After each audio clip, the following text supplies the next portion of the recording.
Hi, this is Charles Jeffries, Professor Charles Jeffries. Okay, lifespan development. And last time we talked about psychoanalytic approach. We talked about how psychoanalytic approach deals mostly with emotional development. So today we're going to deal with this particular section. We're going to deal with cognitive approach. Whenever you hear cognitive approach, you always think about Piaget, Jean Piaget. Okay, but before I talk about Piaget, I want to talk about Maria Montessori. Maria Montessori was an Italian physician who was sanctioned to create a curriculum for children who at that time were considered uneducatable. Possibly nowadays we call them learning disabled or mentally retarded or some other issue. But anyway, there are kids who were unable to excel or survive in school.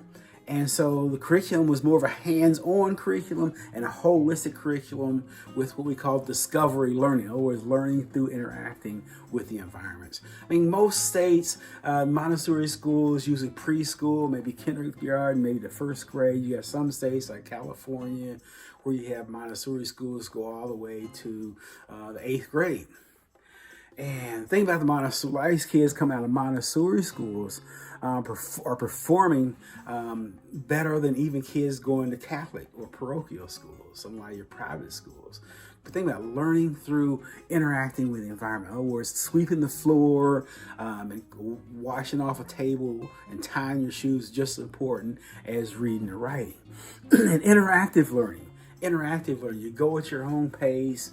You look at different. You go in. You have their schools. They have different tables. They have a math table, a reading table, a writing table, and different subjects. And the child goes around the classroom at different times of the day, doing whatever they feel, even though they go through there. Also, in terms of hands-on learning, particularly talking about math. Okay, rather than memorize your times tables, they use beans. 6 rows, 8 beans, 8 rows of 2 beans, 2 beans plus 6 beans. Okay, they found kids eat that up. They learn really fast. Okay, and her curriculum was so successful with kids who were considered uneducatable, they moved it into the realm of, quote, normal children. And the interesting about it, in the United States, a lot of the children who Montessori designed her curriculum for can't get into Montessori school in America. A lot of them got elitists. Okay, to the point to where you have to take an entrance exam to get into some of these institutions. But that's Maria Montessori. And the reason I talk about Maria Montessori first is because Piaget was influenced by Montessori.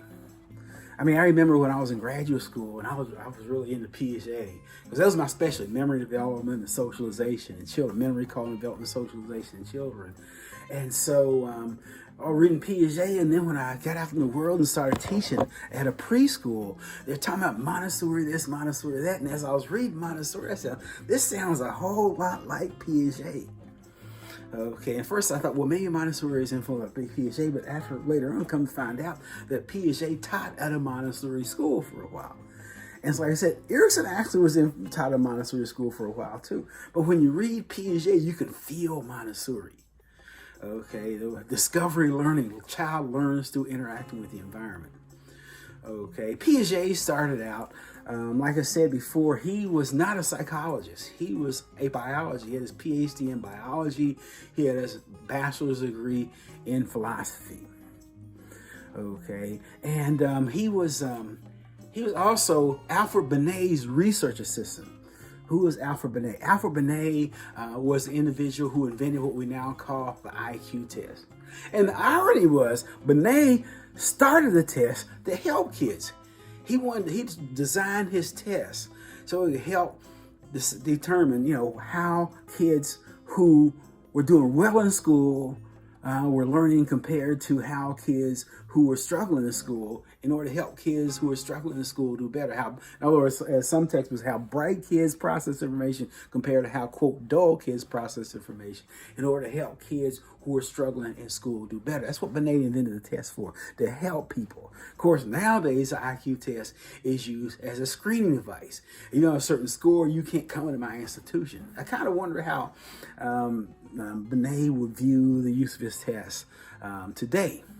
But either way, one of the things that Piaget, like I said, he was one who was testing the kids that's establishing the norms for Benet's test, okay, or the IQ test. And one of the things that Piaget noticed was younger children consistently made the same type of mistakes that older children did not make. Younger children consistently made the same mistakes that older children did not make. And from this is where he built his theory. One aspect of his theory was that intellectual development runs parallel with physical development. Intellectual development runs parallel with physical. In other words, as a child grows older and stronger and better coordinated, the child's ability to process information improves. Also, Piaget came up with stages of development. Okay, we're going to look at Piaget's stages in a minute. Okay, a certain sense. But these children go through different stages, and these stages are consistent across people, across into everybody, kind of like Freud, talking about every guy goes through Freud stages. Piaget believed every child went through the same progression of stages. Okay, but like I said, the child's ability, let's go back to intellectual development and physical development run parallel. Okay, but let's talk about that. Here are stages. Okay, you're talking about sensory motor, which is infancy. Okay, pre-operations, early childhood, concrete operations, middle childhood, which means 7 to 11, and then you have adolescence. Okay, which is called formal operations. So I'll go back over stages. Again, sensory motor, pre-operations, concrete operations, and formal operations. Okay, think about sensory motor of the first 2 years of life. What is the main task being established according to Piaget? Well, the child is coordinating his reflexes and body parts. Okay, they're laying in the crib, moving around, kicking their legs. They're practicing. Practicing, developing those, and also coordinating those reflexes and body parts. Also, Piaget talked about the first year of life, the child is learning to deal with objects. We're talking about object permanence and object constancy later on, learning to deal with objects. Mom is an object. Think about that. Learning how to work mom. If I cry, this person will come and pick me up and hold me, so I can work that, or I can say certain things, or do certain things that get this person's attention or not attention. But learn how to work mom. Okay, we're talking about object permanence and object constancy later on. Understand the object continues to exist even though it's no longer present. Okay, that's being established in those first 2 years of life as well. But think about learning to deal with objects, coordinating reflexes and body parts. So that will be your Piaget's pre-operator, or that will be Piaget's sensory motor stage. Then comes pre-operations, 3 to 6, around 3 to 6, because different children develop at different ages, as opposed to from 3 to 6. The older child doesn't just wake up, I'm 3, now I'll get into a new stage. No, it's kind of a gradual thing to a certain extent. But from 3 to 6, Piaget referred to that as pre-operations. So the child is learning to deal with symbols. Language is a purely symbolic system. And you get unbelievable language development during this time period, going from 2-word utterances to now sentences and paragraphs. Okay, so rapid language development, but learning to deal with symbols. What does this represent? Now, by the end of this pre-operations, they can read people's facial expressions. They can tell when people are sad or when they're happy or sad. 4-year-olds can usually do that to a certain extent. But that's a symbol, what this facial expression represents. Okay, that in preschool, as Piaget and Erickson both kind of talked about, the real learning in preschool takes place on the playground, and we'll talk about that later on. But preschool, learning to deal with symbols. What does this represent? Once they master the world of symbols, they move into a world of rules, and that's Piaget's next stage, concrete operations. 7 to 11, elementary school. Look at all the things they learn in elementary school. Rules, stand up, raise your hand, different issues like that. Learning to deal with rules. They master the world of symbols.